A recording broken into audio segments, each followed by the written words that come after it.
अस्सलाम वालेकुम। आज हम इंटरनेशनल लॉ के पास पेपर्स डिस्कस करने जा रहे हैं। तो हमारे पास है पास पेपर 2016। पहला क्वेश्चन है, define international law, discusses nature and scope, to what extent it relevant to effective in modern time. ठीक है, सबसे पहले हम देखते हैं इंटरनेशनल लॉ की डेफिनेशन। इंटरनेशनल लॉ जो है ना, इसको हम कहते हैं ये एक rule body of rules and principles है that govern the relations of and interactions between sovereign states and other international actors.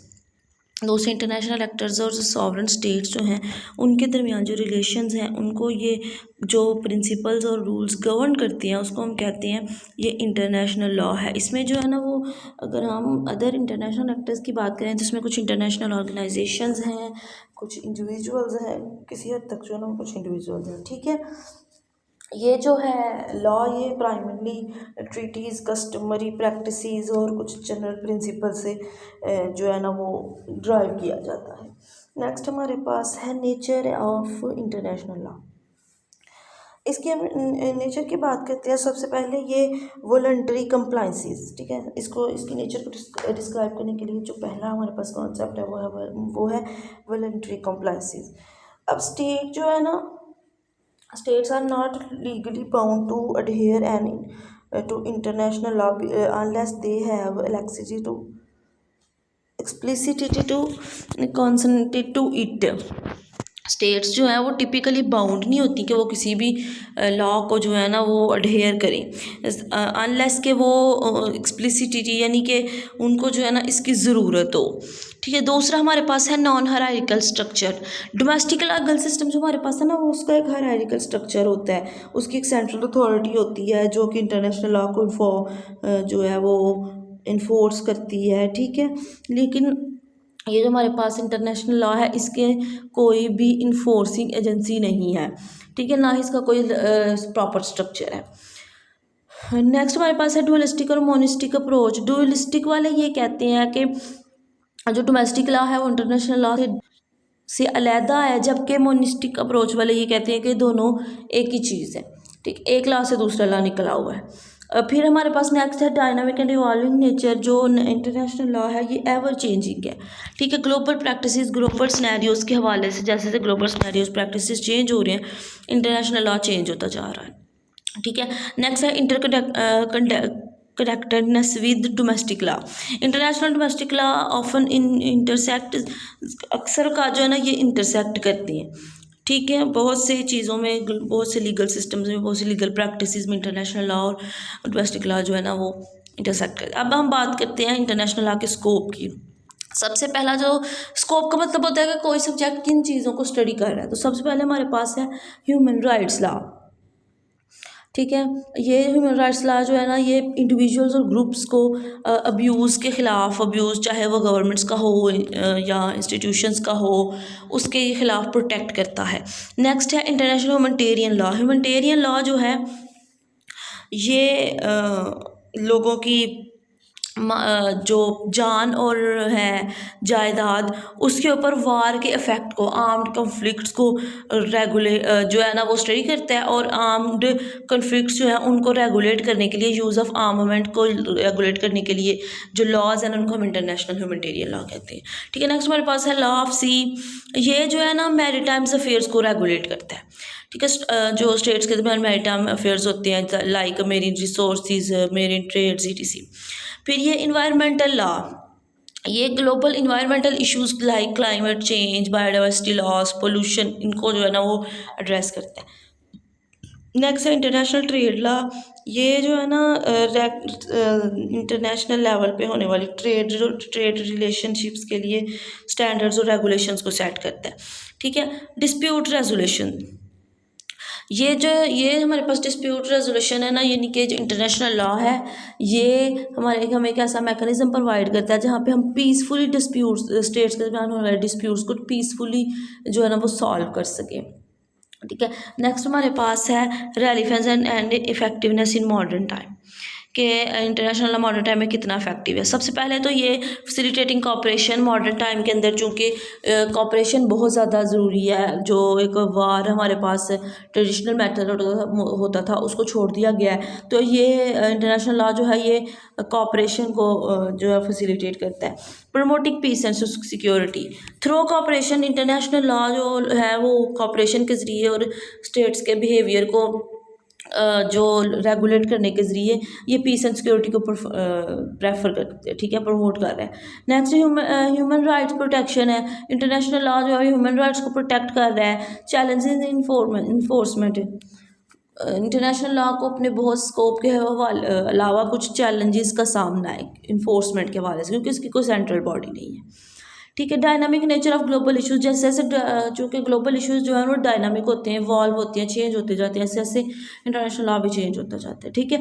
Disparities इन इनहेरेंस, सम जो है ना स्टेट्स वो मे भी रेजिस्ट करें, विड्रॉ कर लें इंटरनेशनल ट्रीटीज़ को, एग्रीमेंट्स को, क्योंकि इंटरनेशनल लॉ की कोई सेंट्रल बॉडी नहीं होती, ठीक है। इमरजेंस ऑफ न्यू नॉर्म्स, जैसे जैसे नए इश्यूज आते जाते हैं including cyber security, climate change, तो वहाँ पे नई टर्म्स और नए नॉर्म्स जो है इंटरनेशनल लॉ के अंदर इंट्रोड्यूस होते रहते हैं, ठीक है। नेक्स्ट क्वेश्चन है हमारे पास, what are material sources of international law, discuss any two of in detail with necessary examples. International law के जो हैं सोर्सेज क्या हैं, उनमें से दो को डिस्कस करें। सबसे पहले हम देखते हैं कि इंटरनेशनल लॉ के सोर्सेज हैं क्या। आर्टिकल ICJ के आर्टिकल नंबर 38 के मुताबिक इंटरनेशनल लॉ के जो है ना सोर्सेज वो 4 हैं। सबसे पहला है ट्रीटीज़ एंड कन्वेंशंस, जो फॉर्मल एग्रीमेंट्स एंड कॉन्ट्रैक्ट्स होते हैं बिटवीन स्टेट्स, वो लीगली जो बाइंड होते हैं, ठीक है। कस्टमरी इंटरनेशनल लॉ है, ये जो प्रैक्टिस एंड नॉर्म्स हमेशा से जो है ना इवॉल्व हुए हैं या जनरली जो एक्सेप्ट कर लिए गए हैं वो है, ठीक है। नेक्स्ट हमारे पास है जनरल प्रिंसिपल्स ऑफ लॉ, ठीक है। ये जो वो प्रिंसिपल जो मेजॉरिटी ऑफ द वर्ल्ड के जो लीगल सिस्टम है, including the principle of justice, equity, good life, इनको जो है ना वो अडॉप्ट करते हैं या उनको रिकॉग्नाइज करते हैं, उसको हम कहते हैं कि जनरल प्रिंसिपल लॉ है, ठीक है। Judicial decisions and scholarly opinions, ICJ की या दूसरी जो लीगल बॉडीज़ हैं इंटरनेशनल लेवल पे, वो जो डिसीजंस करती हैं वो भी लॉ बन जाते हैं, ठीक है। तो इनमें से हम जो है ना दो कोड पहले हम डिस्कस करते हैं ट्रीटीज़ एंड कन्वेंशंस को। डेफिनेशन करें तो ट्रीटीज़ एंड कन्वेंशन जो है ना ये रिटन एग्रीमेंट्स होते हैं between states and international organisations that establish legal obligations, ठीक है। जो ट्रीटीज़ एंड और कन्वेंशन जो बिटवीन स्टेट्स होती हैं या फिर इंटरनेशनल ऑर्गेनाइजेशन के दरमियान होती हैं, जो कि लीगली ओब्लाइज्ड होते हैं, ठीक है। ये जो है ना इंटरनेशनल लॉ का प्राइमरी सोर्स समझा जाता है। ट्रीटीज़ की टाइप्स की हम बात करें तो ये बायलैटरल ट्रीटीज़ होती हैं, यानी दो स्टेट्स के दरमियान होती हैं, जो मल्टीलेटरल हो सकती हैं, जो कि दो या दो से ज़्यादा स्टेट्स के दरमियान होती है, ठीक है। इसकी एग्जांपल्स हम ले लेते हैं। द यूनाइटेड नेशन चार्टर 1945, ये एक मल्टीलैटरल ट्रीटी थी जो कि यूनाइटेड नेशंस के मेंबर्स सेट पे उसके तमाम मेंबर्स के ने जो है ना इसके ऊपर साइन किए थे, इसके ऊपर एग्री किया था, और ये 193 यूनाइटेड UN मेंबर्स जो हैं वो इस ट्रीटी का हिस्सा, ठीक है ना। हमारे पास जिनेवा कन्वेंशन 1949 में, ये जो है दे आर ये कुछ है 4 ट्रीटीज़ हैं इसमें, ठीक है, जो कि इंटरनेशनल ह्यूमैनिटेरियन लॉ को के बारे में है, ठीक है। इसकी हम ट्रीटीज़ की रोल एंड रेगुलेशंस की बात करें तो ट्रीटीज़ जो हैं ट्रीटीज़ एंड कन्वेंशंस ये क्लैरिफाई और स्पेसिफिक करती हैं ऑब्लिगेशंस ऑफ स्टेट्स को, ठीक है। ये प्रेडिक्टेबिलिटी और स्टेबिलिटी को इंटरनेशनल रिलेशंस के अंदर प्रमोट करती हैं, लेकिन इसकी कुछ लिमिटेशंस हैं। लिमिटेशंस की हम बात करें तो ट्रीटीज़ जो है ना वो are only binding on parties who signed and ratified them, ठीक है। ये सिर्फ उनके दरमियान होते हैं जिनके ऊपर जिन्होंने इसके ऊपर साइन किया होता है, जिन्होंने साइन नहीं किया होता वो इनके ऊपर ही अप्लाई नहीं होती, ठीक है। नेक्स्ट सोर्स है हमारे पास कस्टमरी इंटरनेशनल लॉ। इसकी हम डेफिनेशन की बात करें तो it refers to the practices and norms that have developed over time, जो टाइम के लिहाज से और जनरली जो एक्सेप्टेड रूल्स हैं उसको जो जनरली एक्सेप्टेड नॉर्म्स हैं उनको हम कहते हैं कस्टमरी इंटरनेशनल लॉ है, ठीक है। इसकी फॉर्मेशन की बात करें तो कस्टमरी इंटरनेशनल लॉ जो है ना ये स्टेट प्रैक्टिस के ज़रिए बनते हैं या फिर ओपिनियो जूरिस के। ओपिनियो जूरिस का मतलब होता है एक बिलीफ जो कि स्टेट्स के दरमियान प्रैक्टिस किया जाता है और ये लीगली रिक्वायर्ड होता है। ठीक है, इसकी एग्जांपल्स की बात करें तो डिप्लोमेटिक इम्यूनिटी है। दिस प्रिंसिपल जो कि ये किसी उसका हिस्सा तो नहीं है, ट्रीटी वगैरह का हिस्सा तो नहीं है, लेकिन ये यूनिवर्सली एक्सेप्ट हो गया हुआ है। ठीक है, डिप्लोमेसी जो है। ठीक है, नेक्स्ट हमारे पास है prohibition of genocides. The genocides convention 1948 legally prohibits genocide, the principle has become customary law.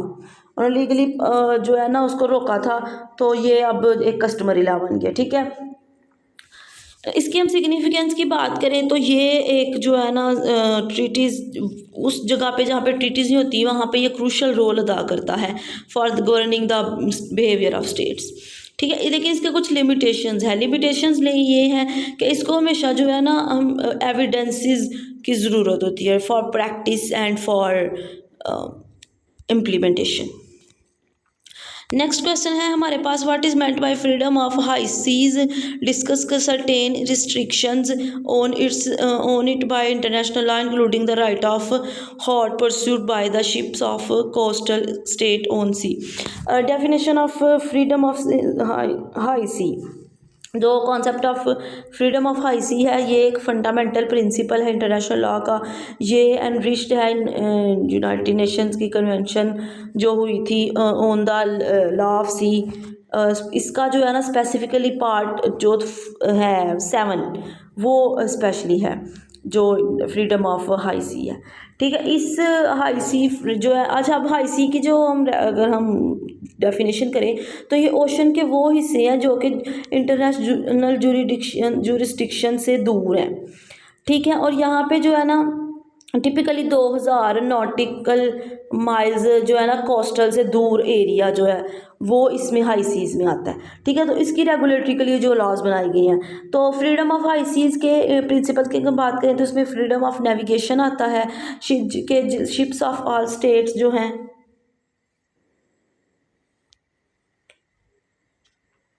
Ships of all states, चाहे वो कोस्टल हों या लैंड लॉक्ड हों, वो उनके पास एक फ्री राइट है कि वो जो है ना सीज़ के अंदर फ्रीली मूव कर सके। ठीक है, नेक्स्ट है फ्रीडम ऑफ फिशिंग।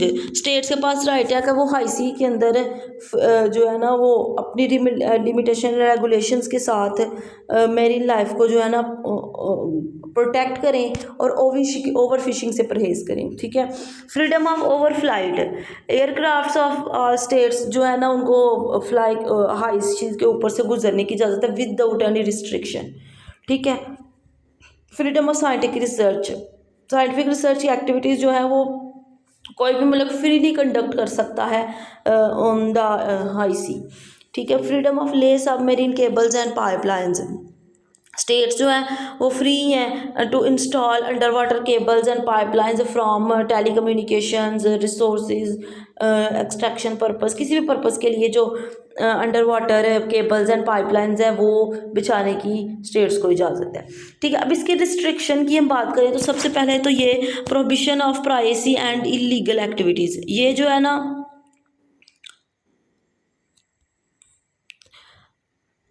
ये प्राइवेसी ये जो हमारे पास है हाई सीज़ का जो लॉ है, law of freedom of high seas, ये maintains that the privacy a crime on the high seas, states are required to cooperate to suppress privacy and may take action against pirates, जो बहरी डाकू हैं उनके हवाले से है कि वो ये कहता है कि ये इलीगल है, ये लॉ ये कहते हैं तमाम स्टेट्स को कि ये लीगल जिम्मेदारी है कि उनको रोकने के लिए काम करें। ठीक है, फिर इन्वायरमेंटल प्रोटेक्शन रेगुलेशंस हैं, इंटरनेशनल लॉ के ऊपर जो है स्टेट्स को हमेशा उन एक्टिविटी से परहेज़ करना चाहिए जो पोल्यूशन या इन्वायरमेंटल डैमेज का बायस हो।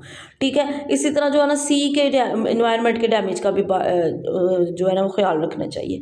नेक्स्ट हमारे पास है कंजर्वेशन ऑफ मेरीन सोर्सेज, जो नेचुरल मेरीन रिसोर्सेज है उनको सेव करना हर स्टेट की जिम्मेदारी है, ओवर फिशिंग से परहेज़ करना, जो पोल्यूशन से बचाना। ठीक है, nuclear testing and military activities, certain कुछ ट्रीटीज़ ऐसी हैं जो कि जैसे partial nuclear test ban and treaty है and comprehensive nuclear test ban treaty है। ये use of nuclear testing in high seas को जो है ना ये रिस्ट्रिक्ट करती है, उससे रोकती है। नेक्स्ट हमारे पास है condition and procedures of hot pursuit.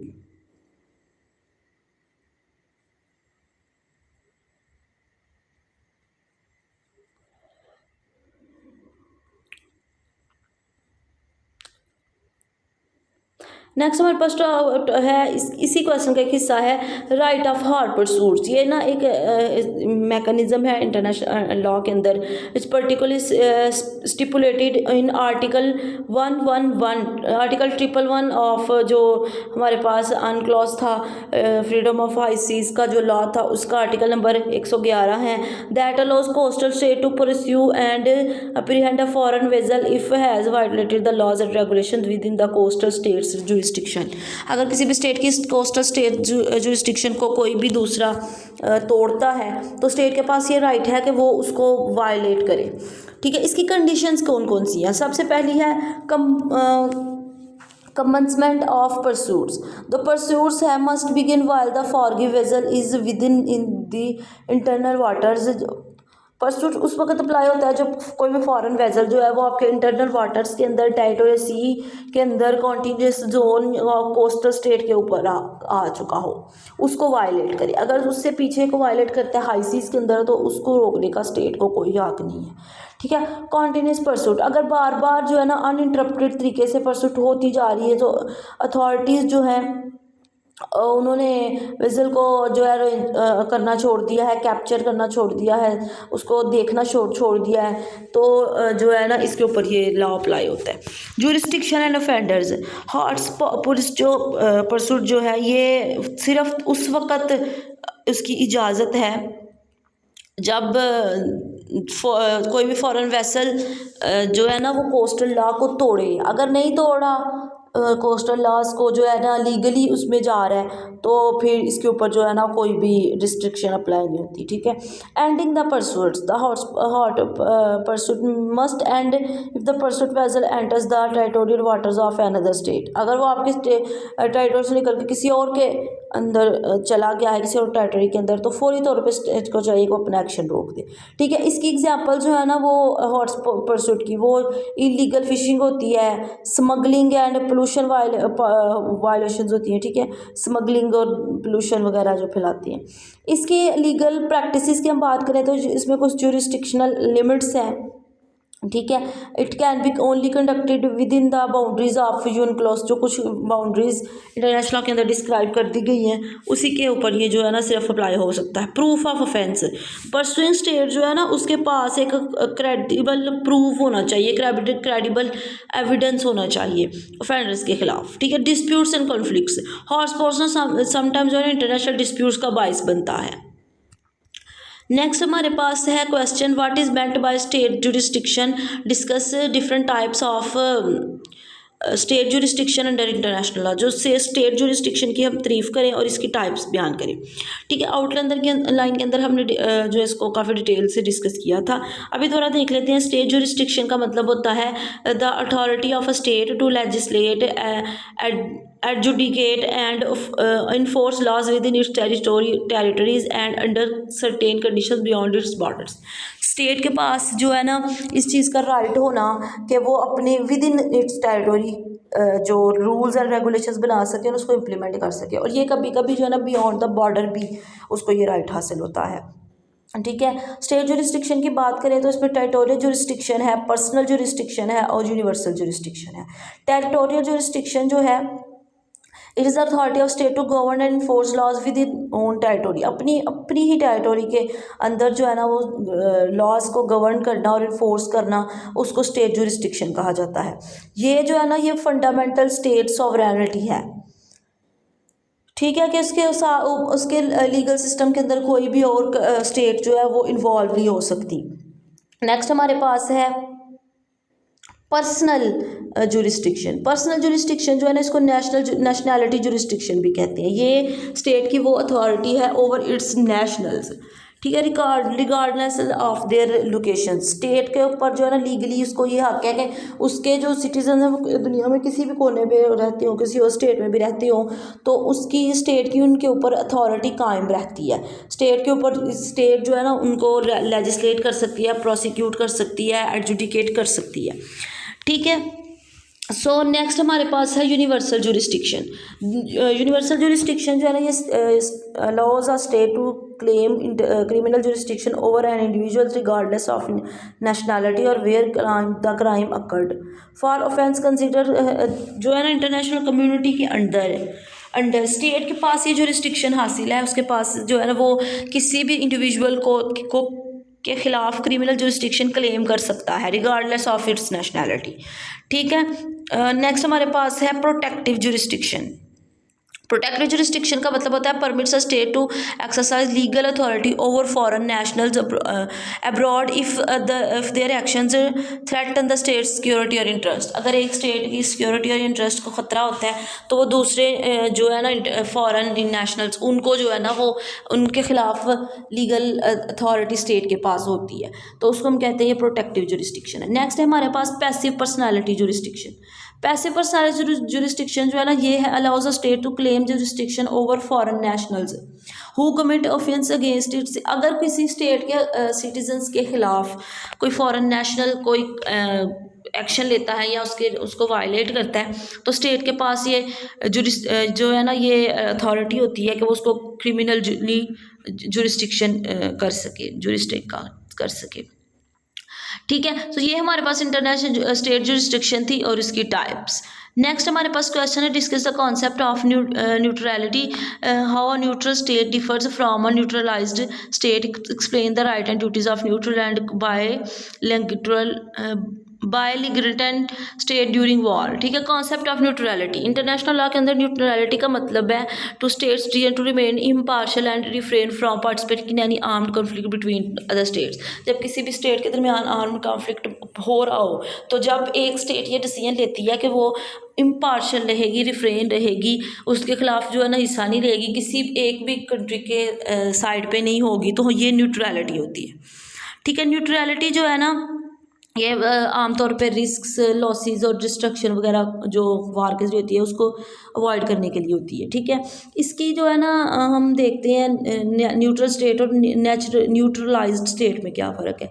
Neutral state का मतलब होता है जो एक्टिवली चूज न्यूट्रलिटी इन पर्टिकुलर, किसी भी खास कॉन्फ्लिक्ट में जब कोई भी स्टेट एक्टिवली न्यूट्रलिटी चूज़ करती है तो हम कहते हैं ये न्यूट्रल स्टेट है। ये जो है ना ये स्टेटस टेम्परेरी होता है। ठीक है, और ये पॉलिसी डिसीजंस की वजह से बनाया जाता है during the specific duration of the war. ठीक है, नेक्स्ट हमारे पास होती है न्यूट्रलाइज्ड स्टेट। ये जो है ना ये परमानेंट और लीगली बाइंडिंग उनकी कमिटमेंट होती है कि ये हमेशा हर कॉन्फ्लिक्ट के अंदर जो है ना इंटरनेशनल लेवल पे इंटरनेशनल ट्रीटीज़ के अंदर कोई भी कॉन्फ्लिक्ट होगा ये हमेशा न्यूट्रल रहेंगे। ठीक है, ये मतलब कभी भी ये अपने न्यूट्रल स्टेटस से नहीं हटते।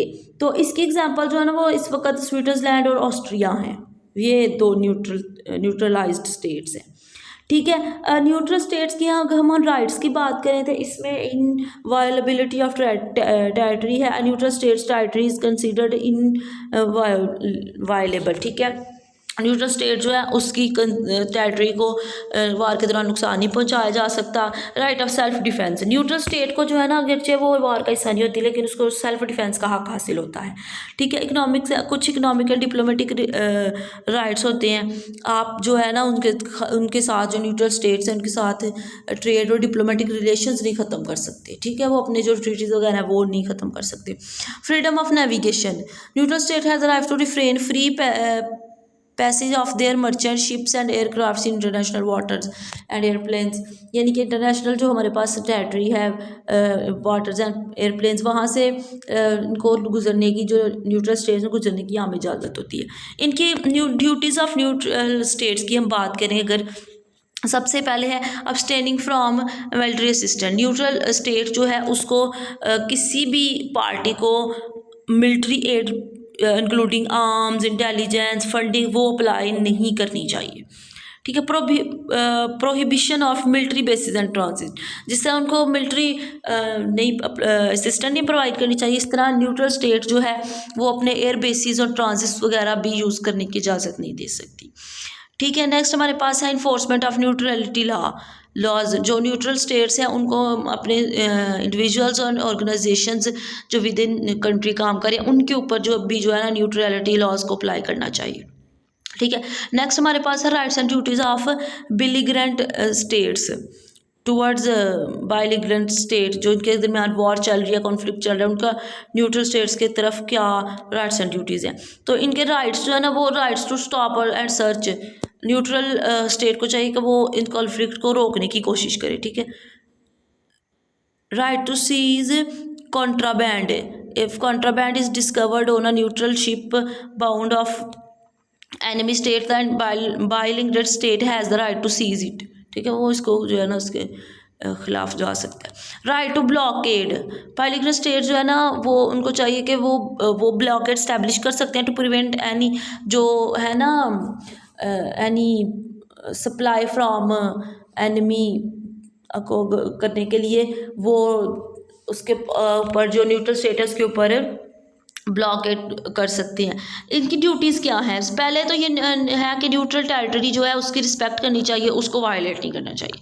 रिस्पेक्ट या न्यूट्रलिटी एट सी के ऊपर भी उसको वायलेट नहीं करना चाहिए। Non interference in neutral commerce, neutral commerce neutral actions चल रही है, न्यूट्रल ट्रेड चल रही है, उसके ऊपर इंटरफेरेंस नहीं करना चाहिए। ठीक है। No recruitment in neutral state, must not attempt to recruit soldiers agents within neutral states, कि जो है ना वो सोल्जर एंड जो एजेंट्स हैं उनको रिक्रूट नहीं करना चाहिए। So that was all about neutrality.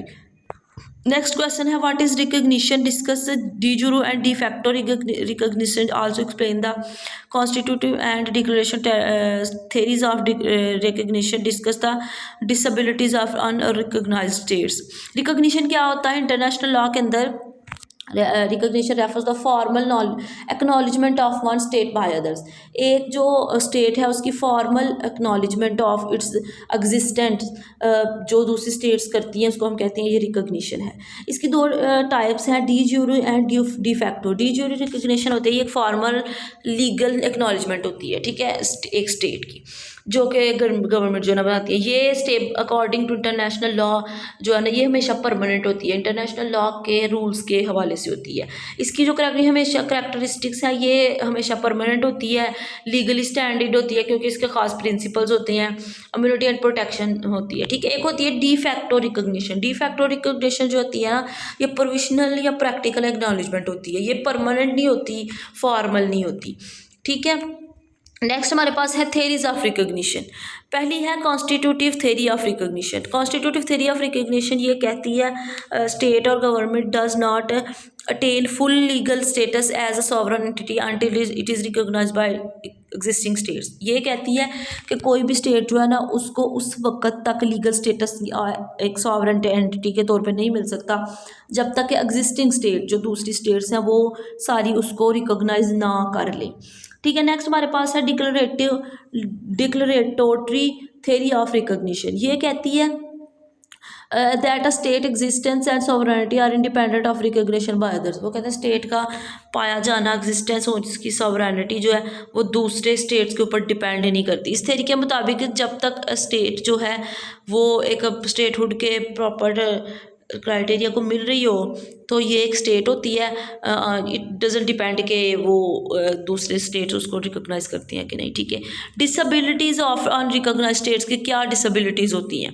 Lack of diplomatic recognition होती है इनके पास, जो अनरिकॉग्नाइज्ड स्टेट्स होती हैं इनके पास डिप्लोमेटिक रिकॉग्निशन नहीं होती। ठीक है। डिप्लोमेटिक अफेयर्स में ये फिर एंटर नहीं हो सकती। इनएबिलिटी टू जो इंटरनेशनल ऑर्गेनाइजेशंस को ये ज्वाइन नहीं कर सकती, कोई भी international organisation including IMF, united nations, ETC। Limited access to international courts, किसी भी मामले के लिए जुडिशल बॉडीज़ के पास नहीं जा सकती, इंटरनेशनल कोर्ट ऑफ जस्टिस या इंटरनेशनल क्रिमिनल कोर्ट किसी के पास भी नहीं जा सकती। ठीक है। ट्रेड एंड इकोनॉमिक रिस्ट्रिक्शंस होती हैं इनके ऊपर, ये जो है ना दूसरे स्टेट जो है इनके साथ है ट्रेड इन्वेस्ट करने को जो है ना एक लायबल ज़रिया नहीं समझती। नो इम्यूनिटी फॉर ऑफिशियल्स, इनके जो ऑफिशियल्स होते हैं इनके जो है ना, चूँकि वो डिप्लोमेटिक इम्यूनिटी नहीं होती, तो इस वजह से जो है ना इनके अंदर जो there is a lack of immunity in prosecution ETC. ठीक है, restricted travel and visa issues, इनके ऊपर जो है ना अनरिकॉग्नाइज्ड स्टेट्स होती हैं, वहाँ पे लोग जब तक एक स्टेट दूसरे को रिकॉग्नाइज नहीं करती तब तक वो वहाँ के डॉक्यूमेंटेशन नहीं बन सकते, ना वहाँ के सिटीजन वहाँ पे ट्रैवल कर सकते हैं। ठीक है, legal uncertainty, the legal status of treaties contracts और जितने भी लीगल ऑब्लिगेशंस है वो इसके ऊपर अनरिकॉग्नाइज स्टेट्स उसके अंदर एंटर नहीं हो सकती। ठीक है, नेक्स्ट हमारे पास लास्ट क्वेश्चन है, right short note on any two of the following. पहला है लोटस केस। लोटस केस जो है ना ये 1927 में था। It is landmarked decision by permanent court of international justice that address issues of jurisdiction and sovereignty in international law. ठीक है, ये जो केस है, it was involve a collision between French ship SS Lotus and a Turkish vessel SS Bozkurt के दरमियान ना high seize के दौरान एक कोलिजन हुआ था, उसके हवाले से ये जो है ना केस था। इसकी हम डिसीजन एंड सिग्निफिकेंस की बात करते हैं। ये जो है फैसला वो टर्की के हक में हुआ था। होल्डिंग द स्टेट्स है wide latitude in exercising jurisdiction over incident outside their territory as long as no explicit prohibition in international law exist. ये कहते हैं कि जब तक जो है इंटरनेशनल लॉ के अंदर एक एक्सप्लिसिट प्रोहिबिशन नहीं होती, उसको जो है वो वायलेट नहीं करते, तो तब तक जो है ना वो स्टेट के पास ये राइट होता है कि वो हाई सीज के अंदर जो है ना किसी भी इंसिडेंट के ऊपर अपनी जुरिस्डिक्शन अप्लाई कर सके। ठीक है, नेक्स्ट हमारे पास है स्कॉटिया केस। ये 1872 का था। It was a pivotal case in जो USA एडमिनिस्ट्रेटिव लॉ है उसका एक केस था। Date as the significance of customary international law concerning maritime practices. Maritime practices के अंदर कस्टमरी इंटरनेशनल लॉ के बारे में था। इसका जो हम डिसीजन की बात करें तो US supreme court rule that the rules are establish through customary practices among maritime nationals were binding on the seafaring vessels. वो कहते थे कि जो मैरीटाइम प्रैक्टिसेस हैं उनको जो है ना रेगुलेट करने के लिए इंटरनेशनल कस्टमरी लॉ के थ्रू, इंटरनेशनल कस्टमरी प्रैक्टिसेस के थ्रू जो है ना वो लॉ को स्टैब्लिश किया जा सकता है। नेक्स्ट हमारे पास है territorial and extra territorial asylums. Territorial asylums होते हैं refers to the right of a state to grant asylum to individuals within its territorial boundaries. कोई भी स्टेट जो है ना वो within its territorial boundaries किसी भी इंडिविजुअल को असाइलम देने का हक रखती है। और एक होती है एक्स्ट्रा टेरिटोरियल असाइलम्स। ये जो है ना डिप्लोमेटिक असाइलम्स होते हैं। ये जो विद इन जो स्टेट है उसके अंदर फॉरेन सिटीजन जो असाइलम लेते हैं उसको हम कहते हैं एक्स्ट्रा टेरिटोरियल असाइलम है। ठीक है, सो that was all about this.